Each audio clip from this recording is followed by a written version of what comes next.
John Farley, welcome to the podcast. Well, thanks for having me, Paul. It's great to be with you. I love these podcasts because I don't think we ran into each other once at school, and here we are having a conversation many years later, Yeah, I agree. I agree. Yeah. It's awesome to come full circle after these years. isn't it? So, and you're in. So, where are you coming from right now, and where's life taking you to this point? You're in Arizona, right? Yeah, I'm in Scottsdale, Arizona. I've been here since 2011. So moved from the East Coast, moved from DC out here after a pretty bad winter storm that we had in DC before I left, and it got like 2 feet of snow, and I said that's enough of shoveling snow for me and snow blowing and things like that. So I came to the desert. There's that defining winter storm where you just take the snow shovel and throw it out in the yard and say, "That's it, we're out of here." Yeah, yeah. When you have to wake up in the middle of the night to shovel it Yeah, so that it's reasonable in the morning, yeah, that's absolutely. probably not for me. We're headed to Scottsdale. Yes, Fantastic. But you're originally from Pennsylvania, so you grew up with some cold true. weather. I did. Yeah, I grew up in Pennsylvania, so I was not necessarily surprised by it, but I had definitely had enough of it. But yeah, I grew up in small town Pennsylvania, right over the Hmm. mountain from Penn State. Anybody knows where State College is? We're about 30 minutes southwest of State College. Okay. And then small town Pennsylvania, and what were you an athlete? Were you an academician? What was your A early little bit days of look like? both. I mean, played high school sports. Played football, basketball, little tennis, little golf. Was academically inclined. When I was going to high school there, so Yeah. did all the kind of the usual high school things that we do or we did when we were growing up, and Right. and I have a 11-year-old and a 9-year-old, and youth sports. I guess it might have been small town sports, but youth sports is nothing like I remember it It's a little different growing now. up. It's vastly changed, but yeah, we just like to have a good time. So yeah, dabbled in a little bit of everything. I live near a sports complex, so I walk the dog past it, and I watch the level of kit. These vans back up, and these kids. I remember we had a baseball glove and a hat, unless it blew off in the car on the way to one of the games, in which case you didn't have a hat. So Yeah, yeah. it's No, very different now. it's amazing, and the parents were joking, like those kits, they're like $300 and $400 bats, you know, Right. in these kits, and they're carrying like two or three of them, and whether it's our fault as parents or just the system, they're just kind of toys, quote unquote, to them, Yeah. that they kind of leave around. But if you like would query them, that there's $300 laying on the ground, there would be a little bit more kind of respect and reverence for it. But Yeah, you yeah, think, yeah, right? And then it's it's a, what sports do your kids play now? Because they're right in the middle of it at those ages. yeah. My son plays baseball and flag football. Okay. My daughter is soccer, and she's also into dance. So she's in a dance company. So it's all that kind of dance scene is cracked up to be. But yeah, she also likes a lot of stage stuff too. She's a clown. She likes to act and things along those lines. So So you have the she's our full performer. spectrum. What's that? You have the full spectrum from baseball Yeah, to the dance floor to the stage to soccer fields, the whole thing year round. So yeah, absolutely. terrific. Well, that's certainly. So you have some younger ones there. So I do. Yeah, look, yeah, all the gray hair. I started later. So yeah. It's you get asked if they're your grandkids, or something along those lines. So right, right. um, but it's keeps you young. But definitely, if I could speak to my younger self, raising kids is definitely it's a job for the young. Yes, That's it's for a sure. job for the That's young, for and sure. But good for you though. wouldn't trade it. It's great. Yeah, that's terrific. Now let's go. So, small town Pennsylvania. What got you? What gave you the idea to go to the academy? What was the original impetus for that? Well, initially, I wanted to be a tank commander. You Okay. see Patton on television. You want to be a part of that life. My older brother had been involved in some martial arts and karate and judo and things like that. And so, and he was in college when I was kind of growing up in high school, and so Okay. he would come bring kind of that philosophy and discipline back home when he came home to visit, and so that also appealed to me. So yeah, no, so I figured the best way to do it was to go to West Point and do it there. So And about yeah. what did you figure that out earlier in high school? You thought, okay, this is the direction I'm going to go. Um, well, that's a good question. Early on, I always wanted to be a soldier. I mean, early Okay. on, I wanted to be a soldier. Um, and as far as the West Point choice, that probably came on later in high school. I was initially kind of looking at Ivy League schools and things Yeah. along those lines, and then got turned on to West Point and said this kind of encompasses all I want to do. I was also very interested in chemistry and wanted to be a chemical engineer, and couldn't beat the education that West Point provided. So figured, Yeah. hey, this kind of gives it all that I'd be looking for. So decided to take advantage of that. Now, at least you thought about the military angle prior to going to school. Unlike some of our classmates showed up and were surprised by the military aspect. Did you prepare ahead of time, or was it still a shock when you arrived? It was a little bit of a shock. I mean, my father was a Tuskegee Airman in World War II. He served uh, during the conflict. Afterwards, got his PhD through GI Bill and things along those lines. So he brought that kind of military aspect and training Sure. home to us and to our family. And so again, the discipline wasn't that much of a surprise Right. to me.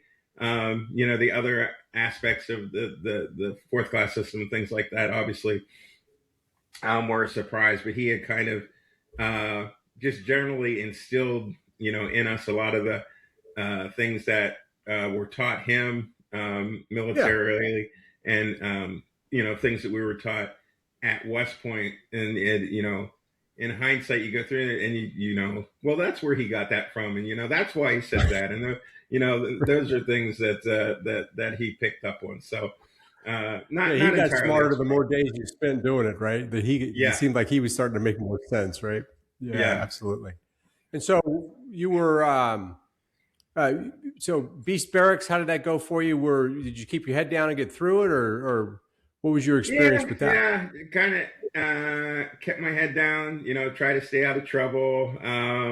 Wasn't that hard. Blocked out a lot of it. I'm trying to think if there's uh, anything substantial that I remember. Not really. I mean, a couple of my as with all our classmates, a couple of my squad mates and things like that were you know still in touch. Actually, one of them became a physician, so have known her for a long time. But yeah, just kind of Yeah, keep your head down, march through. Yeah, absolutely. yeah, yeah. Okay, so all went well. Plebe year. How did you find that? So remind me your company. I was an You were an A3. A3. I was an Yeah. armadillo. I was an A3.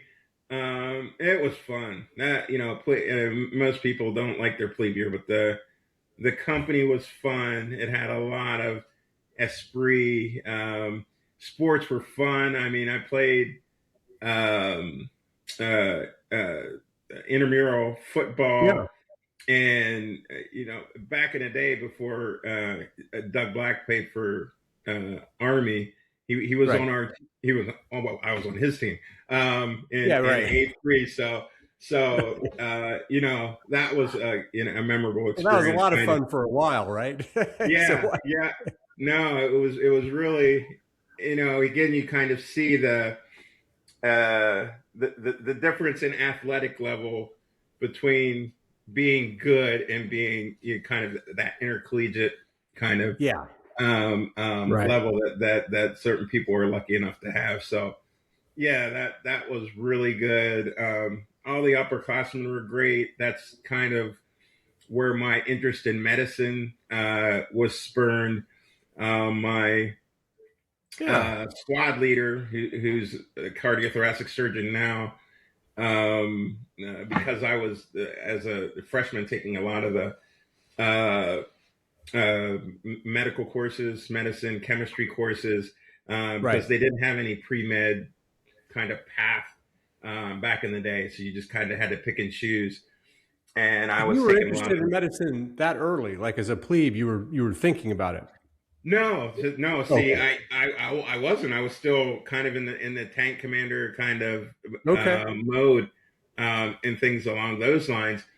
And then my squad leader, the cardiothoracic surgeon, because I was taking these chemistry courses and biochem and organic Hmm. chemistry and doing so well, he said, Farley, you should really think about medicine, Yeah. because you're really doing, well in these courses.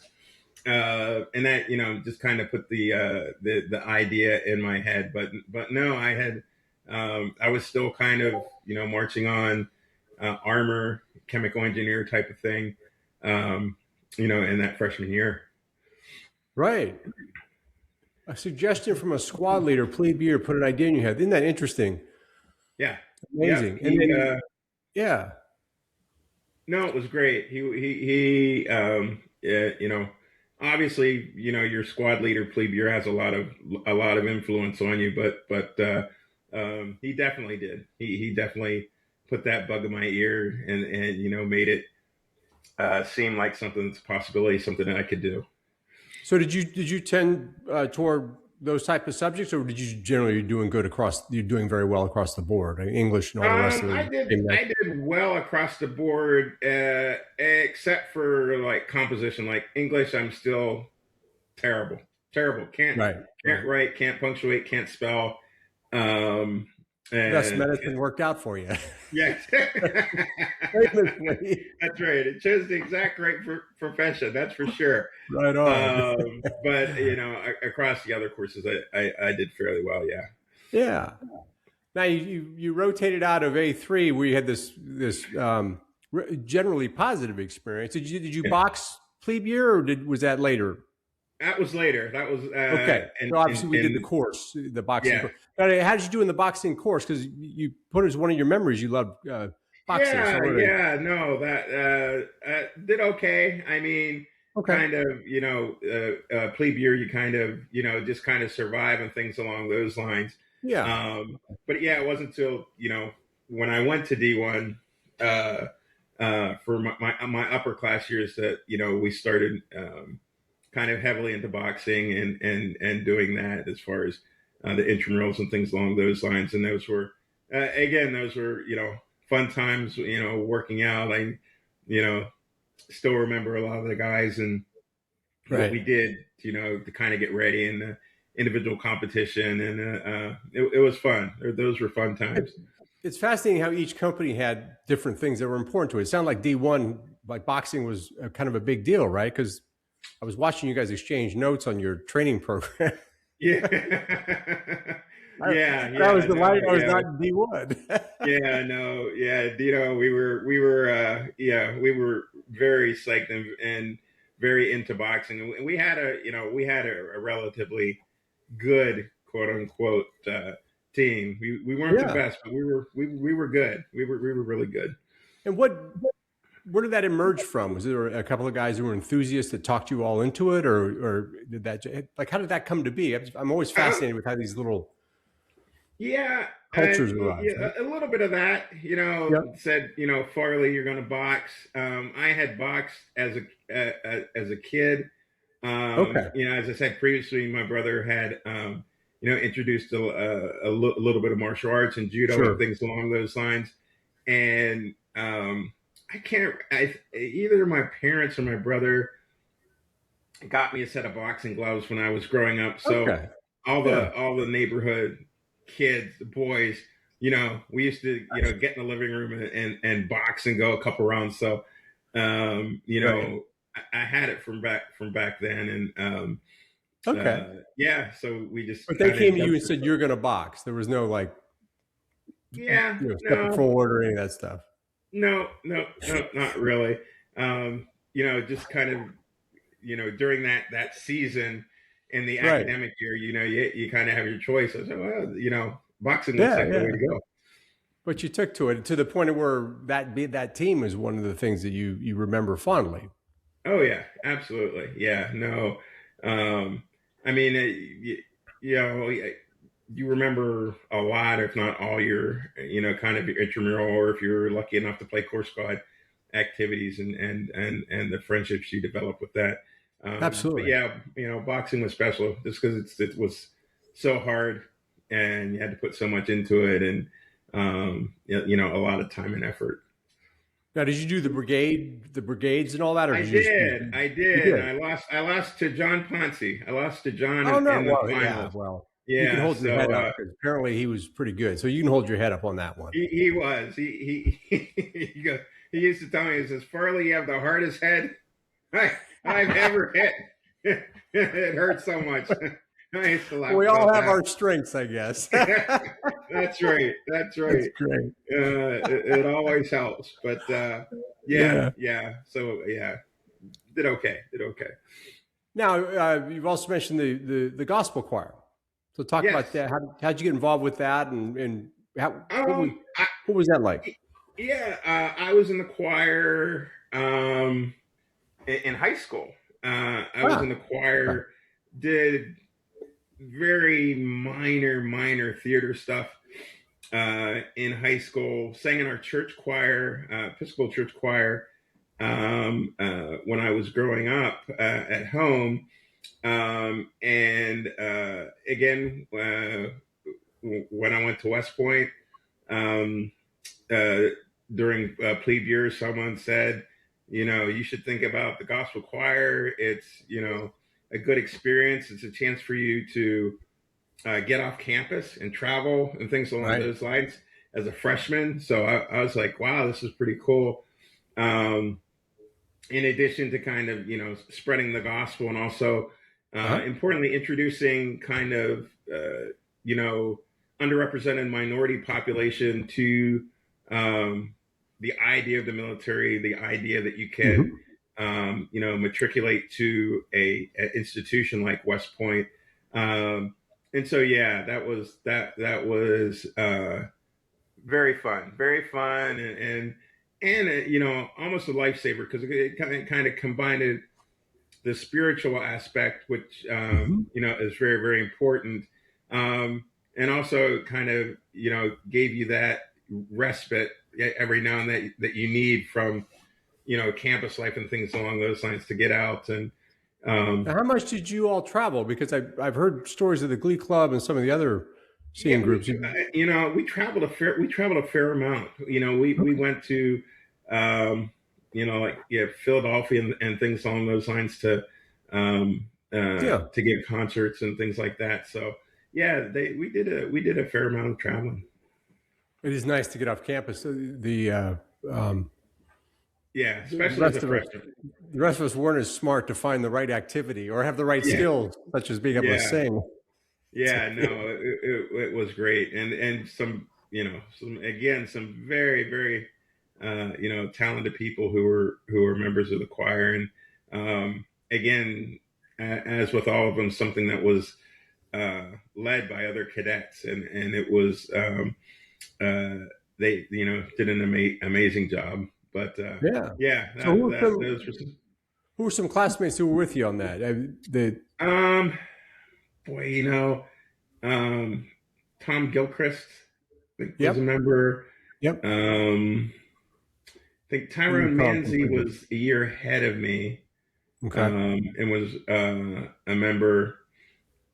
And then Tony, and I'm forgetting his last name, was a cow when I was a freshman. Okay. And I think he was in And do or you all keep in touch with D4. each other loosely? You keep in touch with some of those folks? I know the Not Glee no, Club not folks. really. I Is have that right? not. I have Yeah. not kept in touch with them, unfortunately. Yeah. Okay. Yeah, There's always the future. There's always the future. yeah, Okay. yeah. And then, so you did the organic chemistry, the squad leader put the idea in your head. Now you're an upperclassman. How did the course of study develop? I mean, what did you focus on? Getting concentrated more on electrical engineering and medicine. Was kind of in the road, in the middle of the road, as to Hmm. what to do. And then, when we go out as juniors for what is it, the CTLT, Yep. where you go out and spend time with the unit. I was with an armor unit in Germany Yeah. and found out that most of the time is in the motor pool. And I am like the least mechanical, you know, uh, Right. fix it kind of type of person, Yeah. ever. I mean, a light goes on in my car, and most people can get under the hood, and no, I have to take it in. And and the Right. fact that I was in the motor pool, I'm like, I can't, Yeah. I can't spend my life in the motor pool. That this would just kill me. Even though it was fun when you're out driving and things along those lines, but I just didn't Yeah. have the kind of the mental aptitude and things along those lines to do that. So Well, it just shows that, you were ahead of us because you came to that realization very early. Some of us didn't find out until we were first lieutenants and we're sitting in the motor pool. yeah, but the I mean, if you kind of track our class, I mean, our class was kind of the small unit and company commanders uh, during was a Desert Storm with Yep. General Powell with the big tank engagements, which we'll never see again. We'll never see kind of army squaring off like that. Yeah. Um, Yeah. Armor against armor, was our class kind of in the middle of that. But yeah, no, I'm not. I can't So fix things like that. CTLT really tipped it toward medicine, basically. You said Yeah, the tank. yeah. Yeah. And then what was that? I've heard from a few classmates talked about what it was like to be interested in medicine in that period. How did that manifest for you? Um, was there a group of you that knew each other, or was it just you were just taking courses that might align with it? How did that work? Yeah, I mean, there was kind of a core group of us that we, kind of knew each other and hung out and like, what are you going to do? Where are you going to Yeah. apply and things along those lines. So, yeah, and again back then because there wasn't that pathway, Right. you kind of pick people out just because of the courses that were taken, and as you took more and more selective courses, these Right. people would be You there. looked around the So room, and then yeah, these were the yeah, people yeah, that were in. it was the same crew. Yeah, Right. absolutely. Right. And so, how did that? So, but at graduation, you still branched armor because I had a glance at the howitzer, and you still had armor, right? Oh, really? Did I? That might be the case. Yeah, I How'd don't that work? I remember. mean, Yeah, so so if you applied and got accepted to a medical school, they would let you right, go. got it. And so I ended up going to Uniform Services, which is a military medical school Yeah, in Bethesda. That's across from the National Cancer Institute, and now associated with the kind of the new Walter Reed. And so yeah, and so so they you went allowed us. straight out of school, right straight there. I did. I went straight Man, from West Point to medical school, um, and they allowed us to do it. I think there were like one, two, like 4 or 5 of us. I think. so who else Uh, was sitting in the classround with you when you got down there? You had to. no, you're gonna get somebody No, I'm underneath. not. I'm not We quizzing you. I'm had, just curious. Like, I so think four Andy of you made it down. Eisman. Yeah, Andy Eisman was there. Rocco Yeah, Armanda, yeah. Karen Phelps, I believe, was there. And I'm trying to. Was Wilma there? I think Wilma Larson was there too.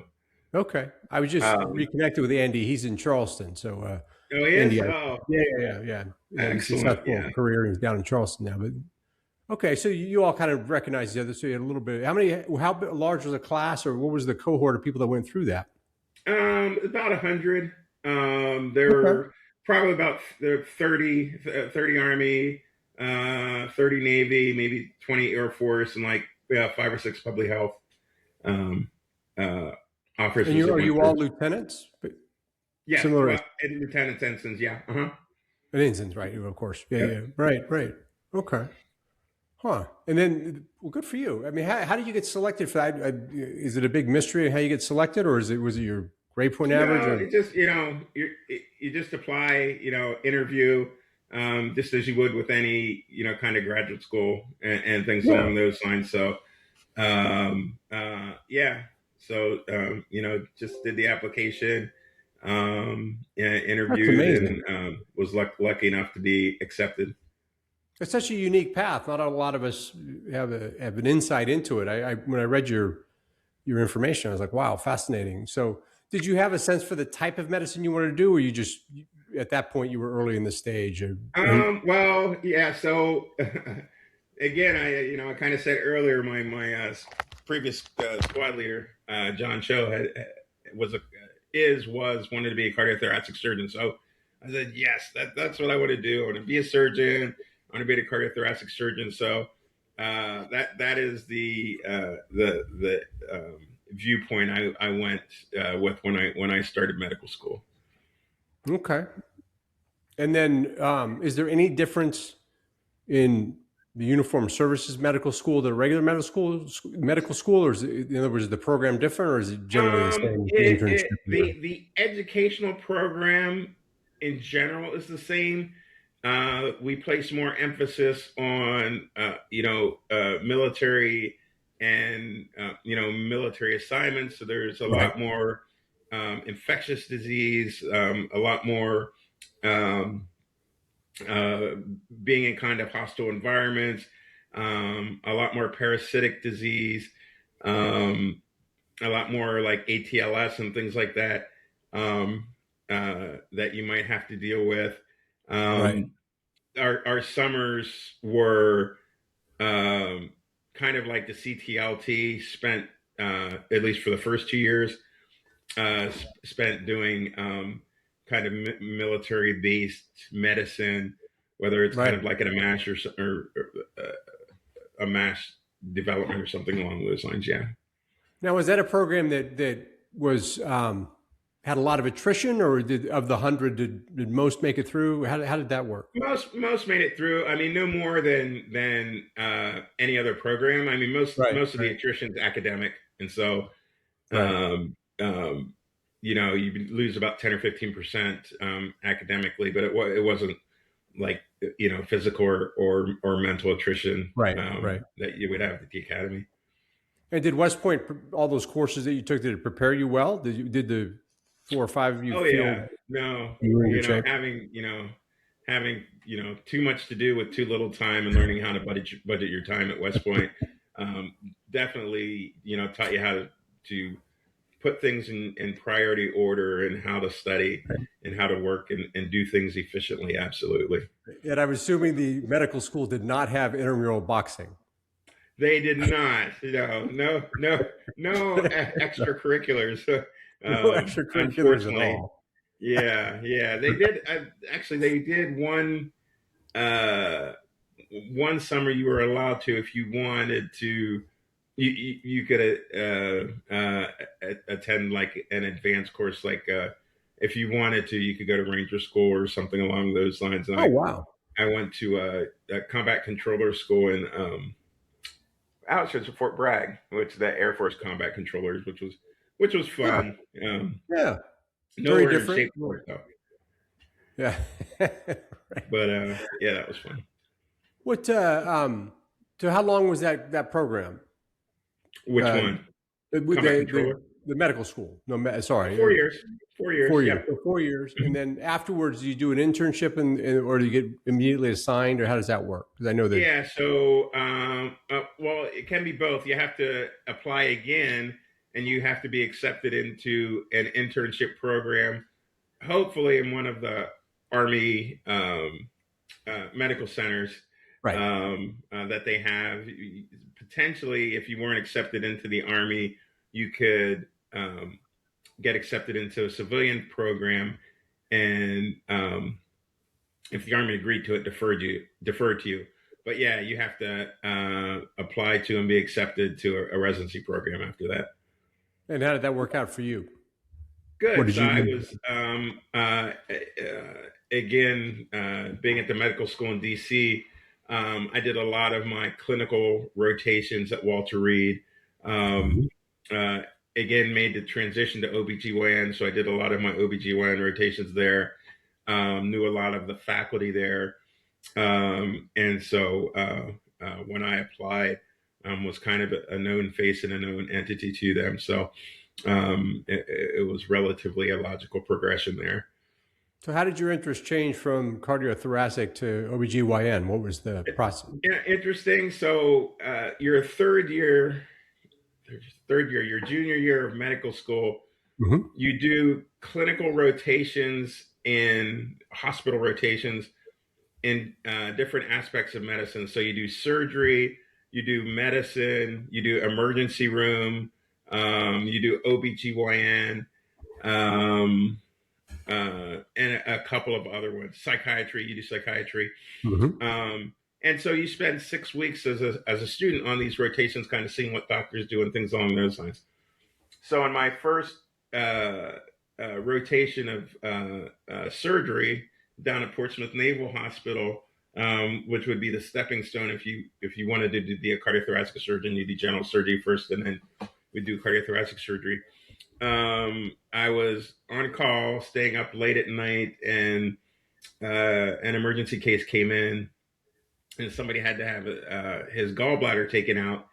And before the advent of minimally invasive surgery and laparoscopy and the robot and things along those lines, we Right. had to make an incision, and in order to see where to do the exact specific part of the surgery, removing the gallbladder, cutting the blood vessels and things along those lines, you had to use a lot of retraction to get the liver out of the way so that the surgeons could see where they were operating. And the Right. problem with that is that you have to retract, but you can't be in the operative field. So you are basically, as a medical student, you are kind of arm length from the table back behind the surgeon, kind of holding a retractor. And so that was my first introduction to surgery, doing that at like midnight, holding that retractor for like an hour and a half. And I said, Right. this is, even though that's not what you do as surgeon. I Yeah. mean, when Right. you're trained, Right. you're actually doing it. But I said, yeah, this is not probably what I want to do with the rest of It's my kind of like being career. in a motor pool. Yeah. Throw 'em out. As you can see, my life has been like the process of elimination a little bit. Yeah, exactly. Hey, that's a good way to do it. Um, Right. yeah, did that, and Yeah. then I did my family practice rotation, Hmm. and got to deliver a baby during Yeah. family practice, and I thought, yeah, this is pretty cool. Yeah. Had fun doing it, and then when I did my OBGYN rotation, I got to do GYN oncology, which is what I'm involved with now, and just really fell in love with the patients, fell in love with the surgery aspect of it, and also Hmm. fell in love with the research aspect because it kind of combined that kind of that chemical engineer um, Yeah. um, need that I potentially had, and so it kind of put all things together. Good for you. Okay. So it emerged that way. And so, where did that lead you in terms of Army assignments? Because now you have a specialty, right? Once you got through. I'm Yeah, sorry, I didn't so ask. Yeah, go ahead. Tell the story. Yeah, so I finished residency, and then because I fell in love with GYN oncology, you have to do a fellowship, which is more training for that. So that's another 3 years of training in the fellowship that I did at Walter Reed.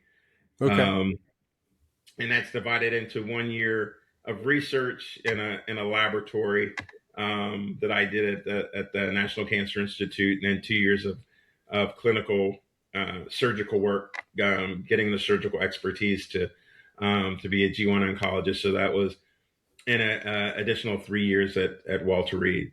So, Yeah. as a person who's not inside that world, it seems like being assigned to Walter Reed for that, it means you did well in the program. Is that? I know you wouldn't. Yeah, I mean, it's competitive. I mean, Yeah, yeah, you all wouldn't toot residencies your are. own horn, but I'm just calling out that you did go to Walter Reed for your fellowship, right? Yeah, yeah. Yeah. No, yeah. As with not everything in life, but a lot of things in medicine, it's an application process that you have to. Yeah. Um, Your application um, had to be, I'll say the words, your application had to be competitive for you to get into Walter Reed. You weren't the Fort Absolutely. Polk urgent care, as an example. Right? There's nothing wrong with the True. Fort Polk urgent care. I'm just No, making a no. comparison. Right. All right, cool. And so that fellowship was in the area of cancer Yeah, research. GYN cancer. So Okay. ovarian cancer, cervical cancer, Okay. uterine cancer, things along those lines. And GYN oncologists are unique in that we both operate on our patients and we treat them. So if you develop colon cancer, you go to a colorectal surgeon. He or she does your surgery, and then they will refer you to a medical oncologist to give any further um, chemotherapy, whatever you might need. If you have Right. breast cancer, you go to a breast surgeon, they do your surgery, and then refer you to medical oncologist for your chemotherapy or hormonal therapy. But as GYN oncologists, we do both. So we're able to do the surgery, follow the patients, see them post-operatively, and Hmm. then go ahead and administer the chemotherapy, immunotherapy, targeted therapy for them following. So you're kind of the one aspect that one of many that I like about it is you're kind of like a primary care cancer doctor in that patients uh, uh, begin to feel that you're their doctor, quote unquote, Yeah. Right. for Yeah, you everything. got So it. you Yeah. kind of take them through this journey, and then once they've completed the journey and they're cancer free, you continue to follow them. So that's another aspect of it that was very I rewarding. mean, the military is notorious for having basically lanes you have to go into. If was there any sense when you were going through medical training that there were certain specialties they wanted you to go into, or it sounded like you had some freedom to kind of track a bit? How did that work? Yes, not necessarily, but it was Okay. always known that the military was paying, quote unquote, for obstetrics. Your primary uh, worth, if not a better word, Yeah. the Army is in the obstetrical side, taking care of pregnant mothers, pregnant soldiers, Yeah. and delivering babies for and taking care of them for our soldiers, and that's their primary focus and things along those lines. Um, Previously, they would not necessarily restrict if you wanted to subspecialize, as I did, go into GYN oncology or anything along those lines. Um, uh, they would not restrict that or anything along those lines.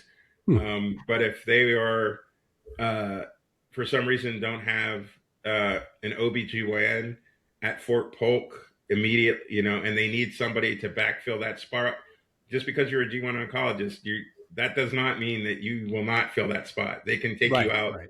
Yeah. So of your there's that specialty that spot right. There's to, always that to element. That's fill how that they. Okay. position. Gotcha. Yeah. Yeah. And then how did sorry, John, you get all the you're our first our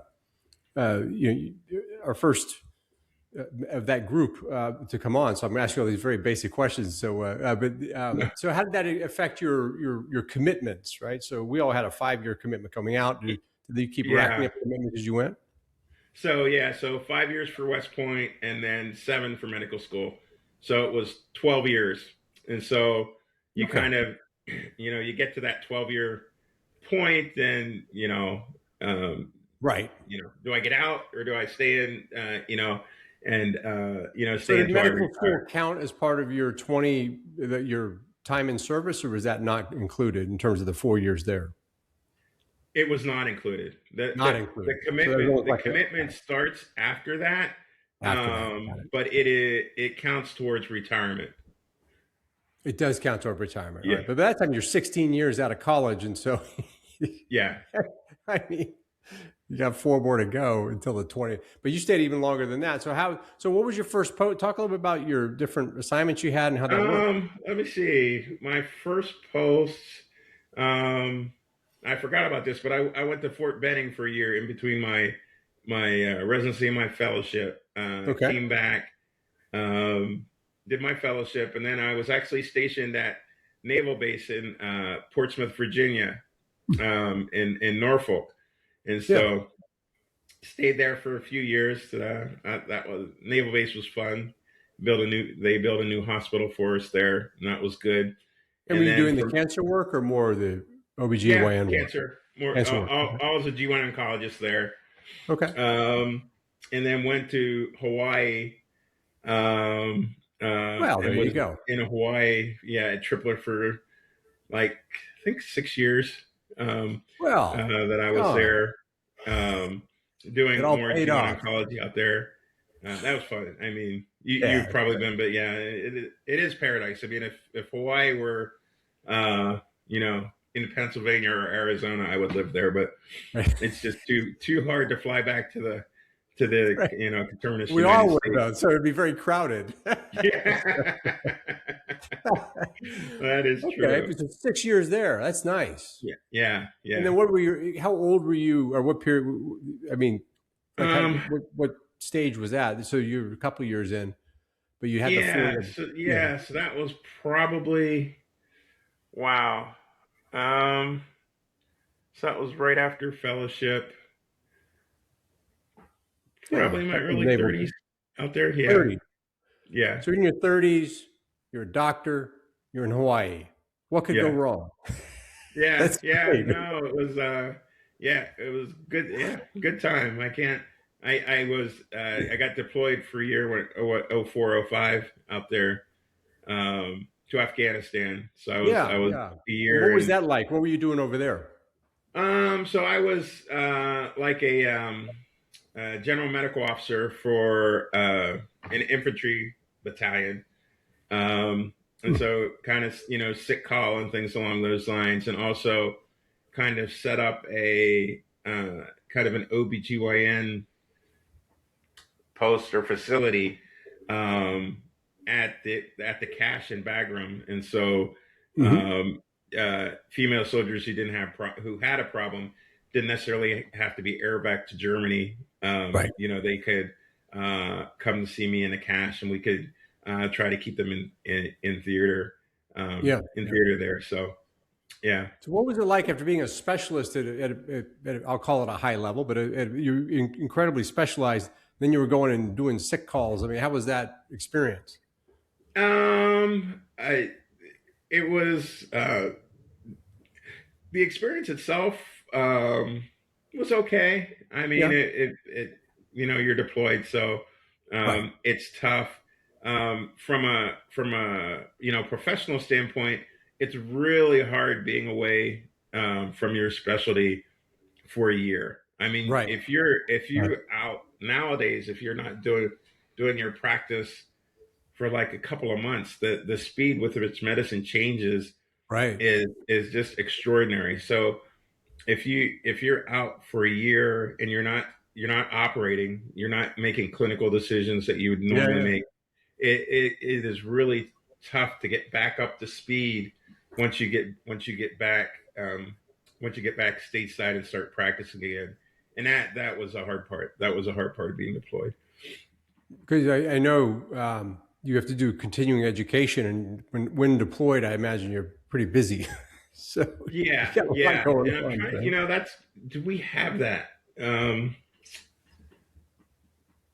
um, I'm trying to think. I don't think we had that requirement when I was deployed. Okay, so even that Um, was a little bit of break. Yeah, yeah, but to your point, when you came back and things had yeah, gone a year's but worth of yeah, progress. but I remember we had internet, so if that requirement was necessary, that it's something that potentially could be accomplished because we had Sure. the internet there at the airfield. But yeah, So what was the craziest thing you saw over there? What was like a unique or different kind of thing that happened to you over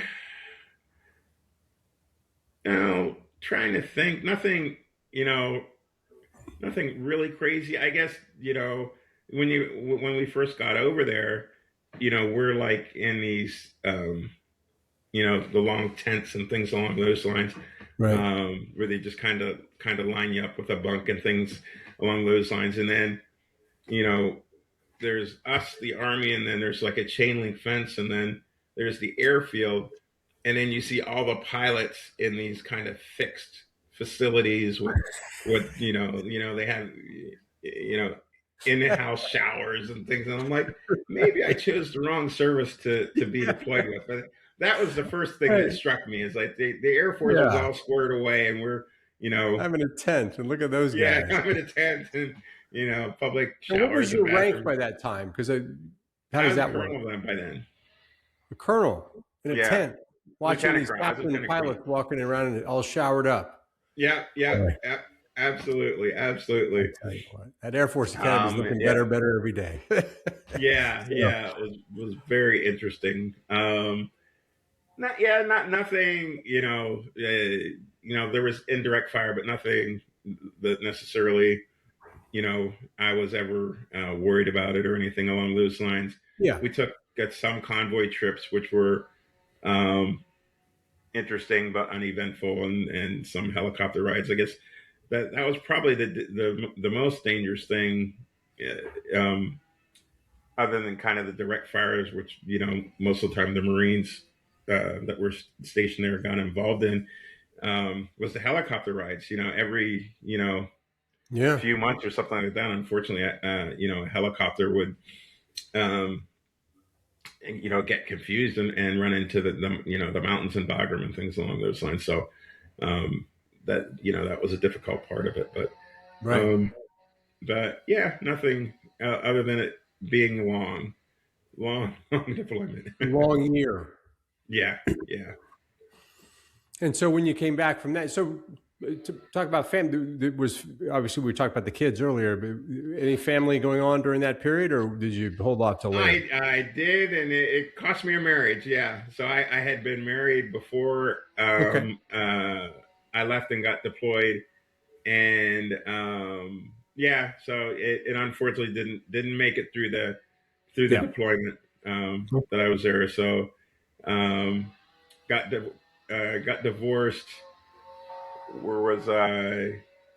Soon after I came back Okay. um, And from where did you head when Afghanistan. you came after you came back from that deployment? What was your next role? Um, Let me think. DC. I went to Okay. DC to work with the medical school and Walter Reed. So I was stationed mainly. I went back as a faculty member for the medical school and also clinically active at Walter Reed. Okay.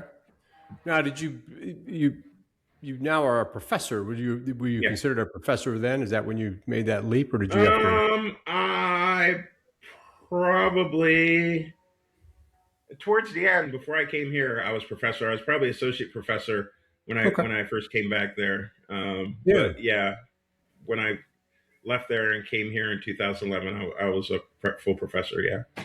Right. Right. So back to Walter Reed, Hmm. and then at the university there. And did you taught your specialty? I'm assuming. Correct. And Okay. so for the medical students, it was kind of general, kind of OB/GYN teaching lectures and things like that, Yeah. and also um, having them follow you in clinic. And then for residents and fellows, it was kind of teaching them clinically too. Okay. And but you were still active at Walter Reed, so you were doing your Correct. specialty there and still practicing, if you will. Okay. Yeah.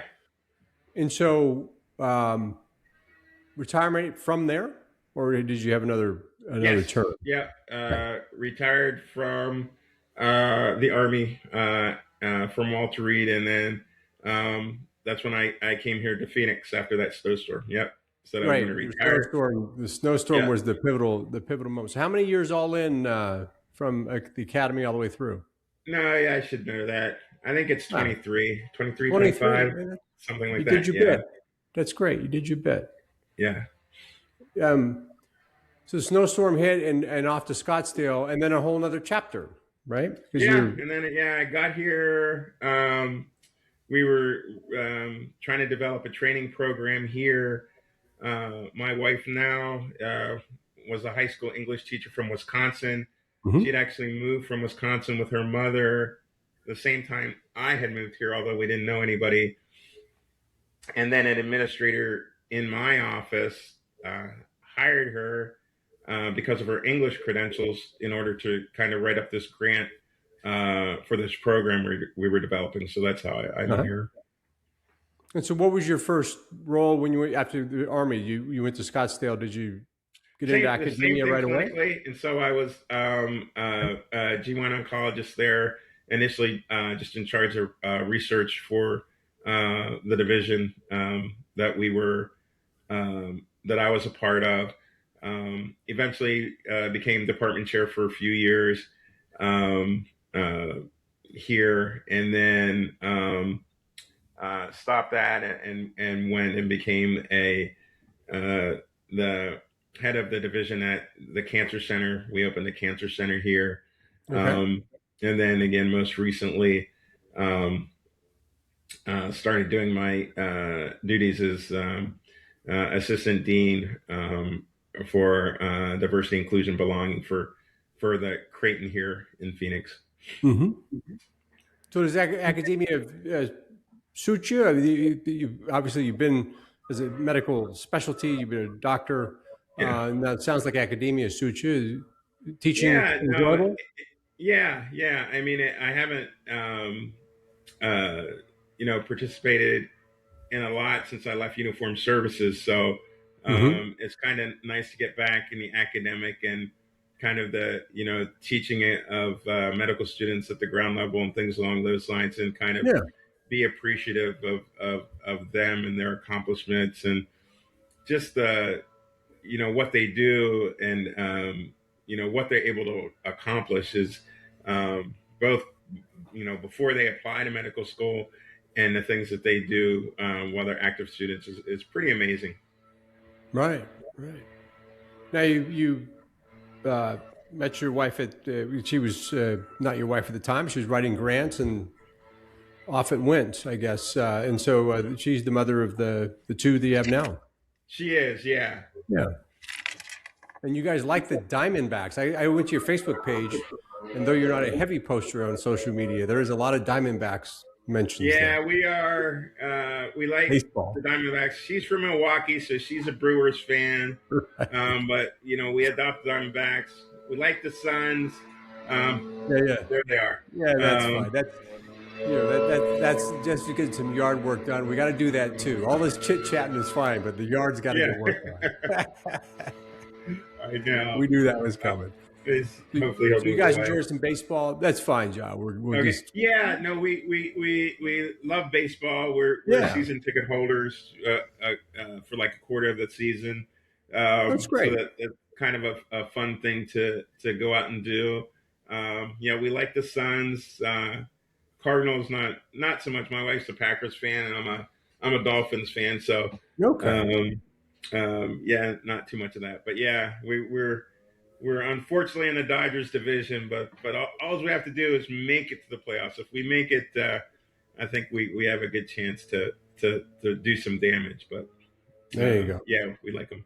And then that's in between you running around all the different sports activities. You got to keep up with your kids, right? Since you're Yes, in that phase as yes, well. So ferrying you've them got your from place to place and activity to activity. Yes, that's mostly mom. right, right. But You yeah, have a full plate of sports in that house. yeah, absolutely. Oh, that's great.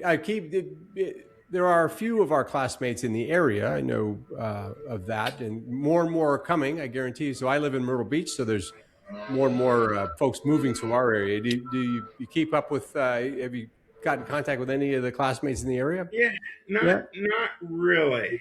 I'm trying to think.